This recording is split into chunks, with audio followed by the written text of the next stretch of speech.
భుజానికి శస్త్రచికిత్స చేయించుకున్న ఉప ముఖ్యమంత్రి పవన్ కళ్యాణ్ ను ముఖ్యమంత్రి చంద్రబాబు పరామర్శించారు. ముంబైలోని కోకిలాబెన్ ధీరుభాయ్ అంబానీ ఆసుపత్రిలో పవన్ కుడి భుజానికి శస్త్రచికిత్స జరిగింది. ప్రస్తుతం అక్కడే విశ్రాంతి తీసుకుంటున్నారు. ఈ నేపథ్యంలోనే ఆసుపత్రికి వెళ్లిన చంద్రబాబు పవన్ ను పరామర్శించారు. ఏప్రిల్లో పవన్ ముక్కుకు సర్జరీ చేయించుకోగా అప్పుడు జరిపిన వైద్య పరీక్షల్లో భుజాలకు రొటేటర్ కఫ్ గాయాలు, మజిల్ టేర్స్ తీవ్రస్థాయిలో ఉన్నట్లు గుర్తించారు. వీలైనంత త్వరగా ఆపరేషన్ చేయాలని సూచించారు. ఈ క్రమంలోనే కొన్ని రోజుల క్రితం ముంబై కోకిలాబెన్ ఆసుపత్రికి వెళ్లిన పవన్ శస్త్రచికిత్స గురించి వివరాలు తెలుసుకున్నారు.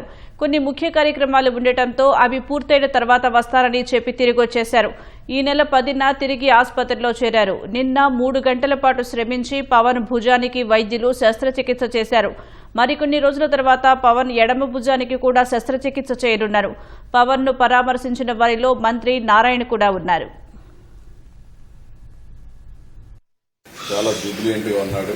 ఆయన రేపే పనికి రావాలంటే నేను అన్నాను, కొన్ని రోజులు రెస్ట్ తీసుకోండి, షోల్డర్ కూడా చాలా ఇంపార్టెంట్. మళ్లీ రాబోయే రోజులు ఇది ఒక లేనిపోని సమస్యలు వచ్చేట్టుగా చేసుకోవడం కరెక్ట్ కాదని కూడా చెప్పాం.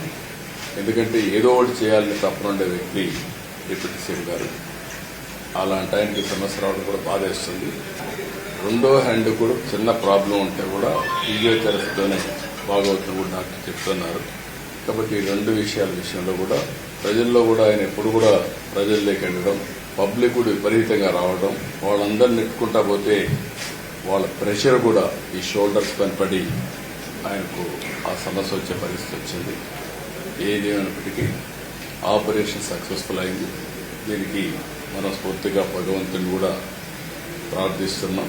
తొందరగా ఆయన రికవర్ కావాలి, మళ్లీ నార్మల్గా అన్ని విధాల హెల్తీగా ఉండి సుజావుగా ప్రజల సేవని మనస్ఫూర్తిగా ఆకాంక్షిస్తూ తొందరలో కోలుకోవాలని మనస్ఫూర్తిగా డాక్టర్తో కూడా మాట్లాడాం. తొందరగా వారు కూడా చెప్పింది 3 వారాలు రెస్ట్ తీసుకోవాలి, అది కూడా ఫిజియోథెరపీ చేయాలి. అవన్నీ చేసి ఒక 3 వీక్స్ తర్వాత ఎప్పటికప్పుడు దాన్ని స్ట్రెంగ్తన్ చేసుకోవడానికి ఏం చేయాల్సిన అవసరం.